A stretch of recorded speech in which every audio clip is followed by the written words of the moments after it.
Big Al and I met when I first moved to Oceanside, and we were all in the same Pop Warner team.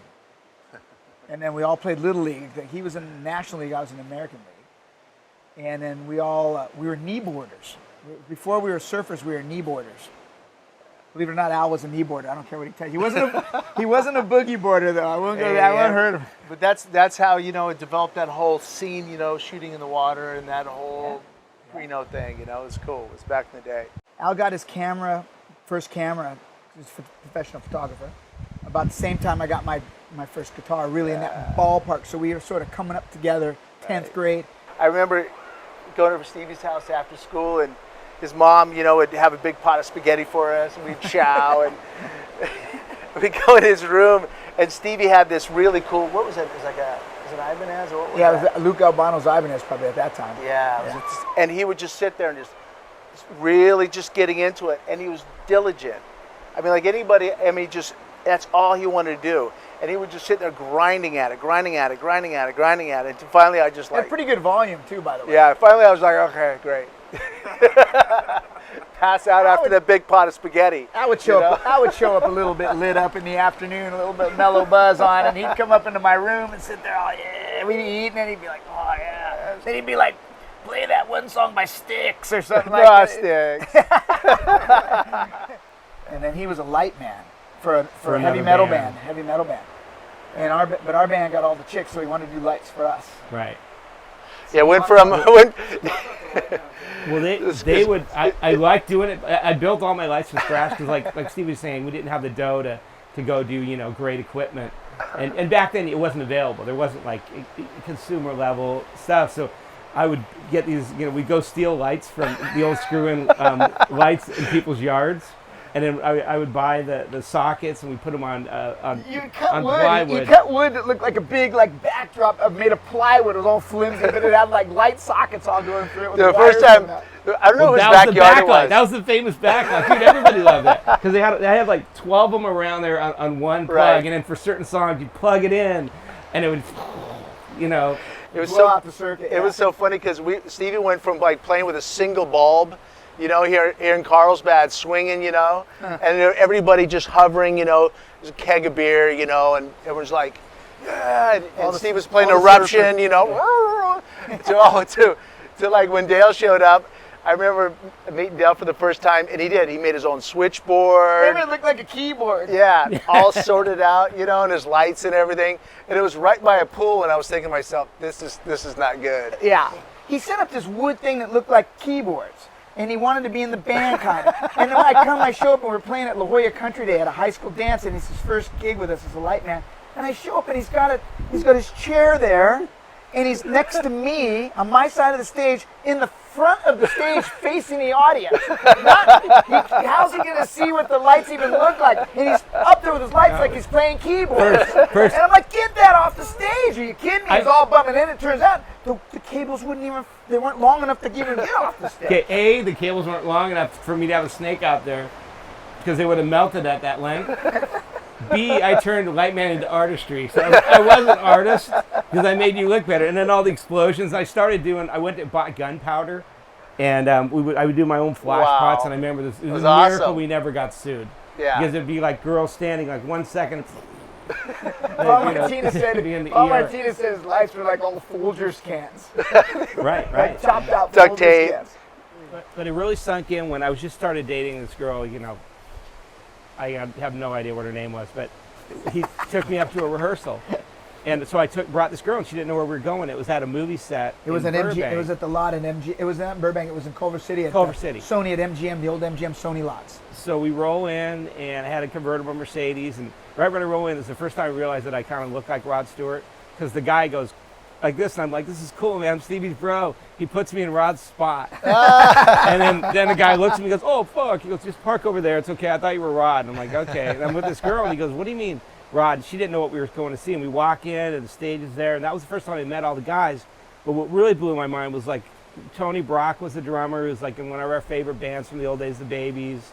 And then, Jeff Golub was in Billy Squire. And then, Rick Braun was this great trumpet player, amazing horn section. Right. So just the guys, I go, this is like a super band. So it was amazing. Yeah, it was cool. He from the very first time he played, it was the same. I mean, he just nailed it from the very beginning. But you know, he was, he just was bigger than anybody in the band. There's just no way around it. I mean, there's better players maybe, but as far as a personality, it was the Stevie Salas show. So it's kind of hard to upstage Rod. Right. But I mean, those two together, like, and there's some shots of just, it's just, it was You amazing. can't I kinda upstage see Rod that. Stewart. You can't upstage Rod Stewart. And the coolest thing is that everybody was afraid. I didn't know the band would all stay back behind the lead singer and stay back here. Well, I'd never been in a band before, so no one, other than this kids, I didn't have to do that. Right. And so with Rod Stewart, I didn't do it. I was up rocking, and Rod would let me sing in the mic with him. I did all the taboo moves you weren't supposed to do, but Rod loved it. And I think everyone, Rod Stewart, you could not upstage Rod Stewart, and he was not insecure. It was just like, it was perfect. It was Yeah, amazing. and for Rod, it was great because he was rocking. Rod You was know, the he was king. he was definitely, there was a rock band, and for Stevie, to get out there in his big hair, and his Leather and his pants. leather pants, Plastic and pants. pants, and get out there and rock. It was like it was a moment to get out there and jam. And Rod loved it because Rod, you cannot upstage Rod Stewart, and so Rod was secure as can be. Let me sing in the mic with him, and then once I started doing it, then the rest of the band started rocking, and pretty soon Carmine's up front, and everybody's like, He's wearing plastic pants. he might have Yeah. been. Yeah. Might have been. Those plastic pants, I'll have you know, were very stylish. Joe Perry from Aerosmith was wearing them. That's why I wore them. So then I take off on the tour. I go to Puerto Rico, Tampa, and then I land in Miami. 4th of July weekend. 4th of July weekend, and Dale's waiting for me. He rents a car. He's there. I'm staying at the Alexander. Got a big old sweet condo, giant thing on the beach. And that's when it just starts. First of all, we don't know what to do because we've never been anywhere. We've been to Europe, and that's about it. So we hears about South Beach is supposed to be the cool new thing, right? And this is when it was first starting. So we want to find South Beach. So we just start driving, and these two girls pull up next to us, Dee Dee and your girl. I forget her name, I don't remember. but they're like, we're going to South Beach to have a drink, and it's like 1 PM. They go follow us, so they follow us. We don't tell them I'm in Rod Stewart, but we kind of sneak it out. Pretty soon they're back at our hotel. Okay, they're hanging out. And now by this time, the whole town knows that Rod Stewart's at this hotel, and the place is crawling with women. In the hallways, elevators, they're everywhere. Yeah, Rod was a big deal, man. It was People probably don't know, but People forget now. Yeah. He was a bona fide Yeah. sex symbol right. superstar. MTV came out, and he had, when MTV was just starting, and he came out. He was his big comeback, and he was it, man. He was a big deal. Yeah, we were headlining the stadium. Yeah. That was a big deal. We wouldn't go on stage till like 9 p.m, but Dale and I would go to the gigs early so we could just digest everything. It was a day show, 4th of July, and it was 3 artists. It was Hall & Oates was played right before Rod. I think it was in between Hall & Oates Chicago. and Rod. Chicago was first. And I kind of just went out to look at the crowd. Stevie's like, let's go see if it filled up. Because in the daytime, we'd always go run around the stadium and talk to people and Yeah, we'd stuff. take his camera and we would do interviews for his TV show. He had a little TV show in San Diego. Oh, yeah. And we would go to the farthest away seat, and I'd say, I'm Stevie Salas, I play in Rod Stewart. When you play in Rod Stewart, you get the best seat in the house, and then he would zoom out, and we'd be like at the top of the far end, we were super corny. It was between Chicago and Hall & Oates, and I go, let's go look at the stadium. And we walked to the side of the speakers, and we walked to the side of between the speakers and the Miami Joe Robbie Stadium. It goes up really high like this, and we walked between there, and all the people on that side of the stage saw Dale.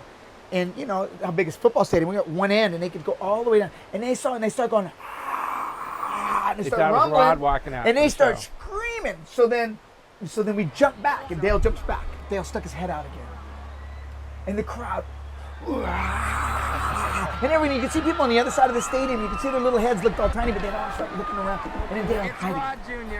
Then he walks out and he starts doing stupid stuff, like dancing or waving, and then he goes back. And it's getting out of hand, and the crowd's starting to go crazy, like causing a commotion. Now security's starting to look like, what the hell is going on? And he does it again. He goes out.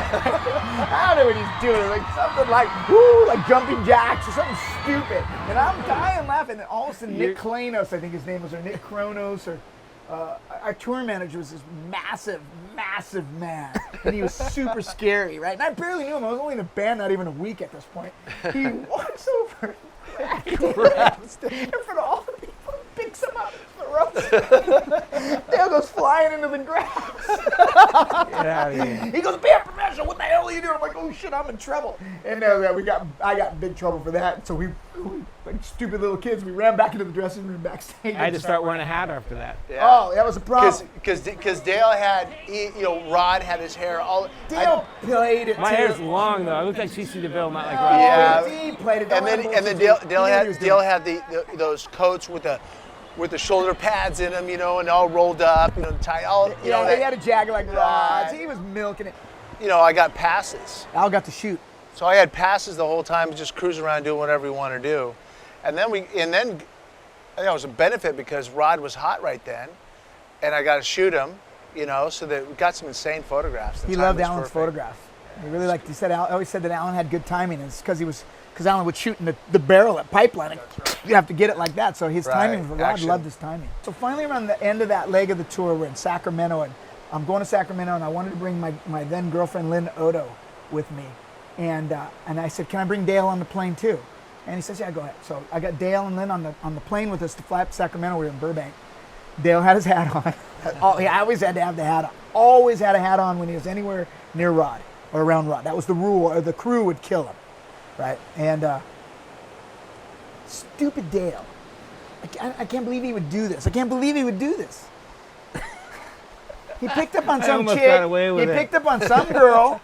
And he had one of my all access passes, so he could go anywhere. And I think the crew secretly all hated him because he was a shit. He'd go everywhere and get into places he shouldn't be, and we would all do it. But he was bad. And he grabbed a girl, and we were doing a runner after the show, and so you'd have a string of limousines lined up. And while the lights would go out and the crowd would be chanting for another encore, we would run off. A guy would put a towel around us because we were soaked with sweat. We'd dive into limos and haul ass to the plane. We run, and the first car is Rod's, and we open the door, and there's Dale inside the back seat on top of some girl. And he jumps out, and the girl jumps out, and Rod's standing there. And I'm kind of scared now. I'm kind of scared. Rod stands there, and Rod looks at him right in the eye. And Dale's looking at him like this. And the girl's standing there like this. And all of us stop. And Dale just looks at him, and Rod looks at him, reaches over, and he takes the hat off his head. He's looking at him still, drops the hat on the floor. Then he goes, stomped on the hat and then jumped in the limo, pushed him out of the way, and we took off. And it was like, stop. So Dale grabbed his hat and kissed the girl goodbye and jumped in the car, and we whisked off because he had to get back on the plane with us. Right? Oh, that was so funny. Yeah, Dale was really bad. We were supposed to play one more encore. I was just about there. Yeah. Dale got me in a lot of trouble. That's classic.